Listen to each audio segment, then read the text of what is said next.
Hi, I'm David Neese with EV World News. From EV breakthroughs to clean energy milestones, here's what moved the industry this week. We begin this week with a landmark verdict in the world of EV liability. A federal jury in Miami has found Tesla partially liable for a 2019 crash involving its Autopilot system, awarding $243 million in damages to the victims.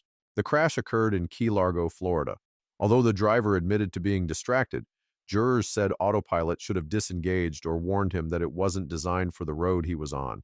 Tesla's defense argued driver misuse was the root cause, and the company plans to appeal. This is the first time a U.S. jury has assigned civil liability to Tesla for an autopilot-linked fatality, and it could open the door to more lawsuits as scrutiny around driver assist systems intensifies. Over in China, BYD, the world's largest EV maker, just posted its first production decline in over a year. For the first time in 17 months, BYD's electric vehicle production declined. The Chinese automaker built just under 318,000 vehicles in July, a 0.9% dip from last year. Plug-in hybrid production dropped over 24%, while pure electric vehicle output still grew. BYD sold 344,296 cars globally, so they're still on top.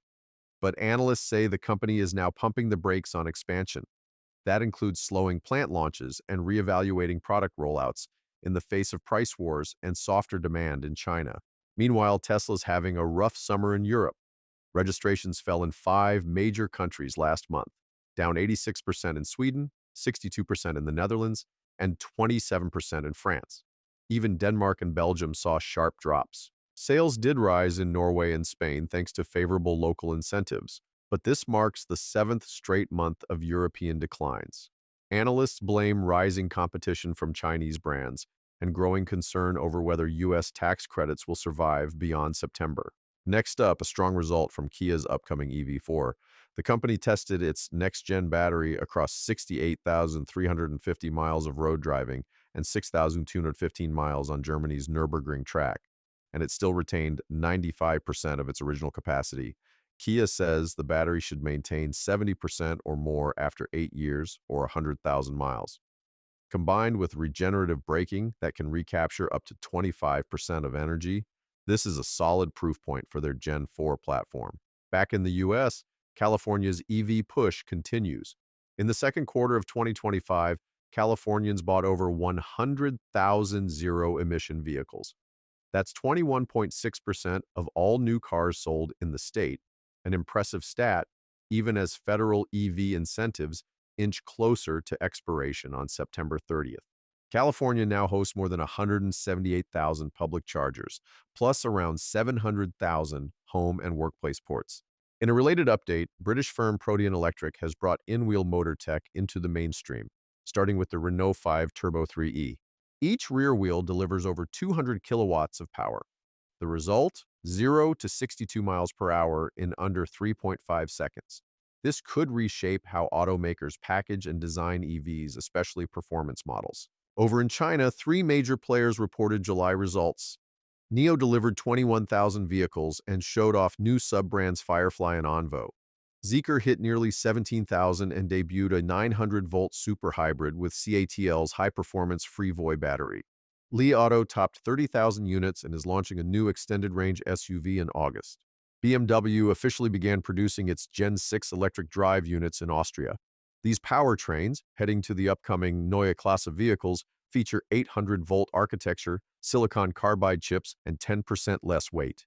BMW expects up to 500 miles of range under Europe's WLTP cycle. This is a major manufacturing milestone for the company's future EV roadmap.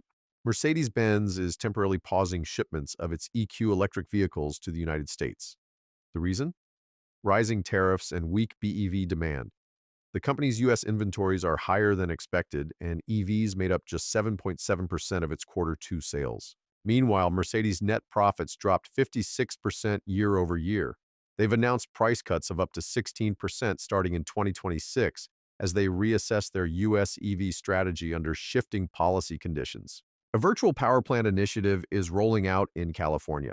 Olivine and Epic Charging are launching a program that will let EV drivers earn money by reducing charging during peak grid hours.